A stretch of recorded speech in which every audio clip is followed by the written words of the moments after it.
Awali pagimu dengan sarapan.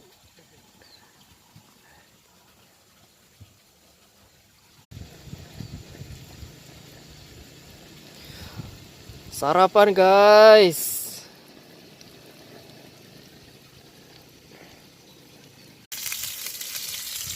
Burung goreng.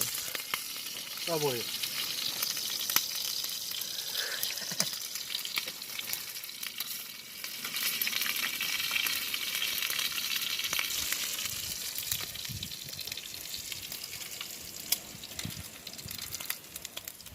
Balik kosong tuh.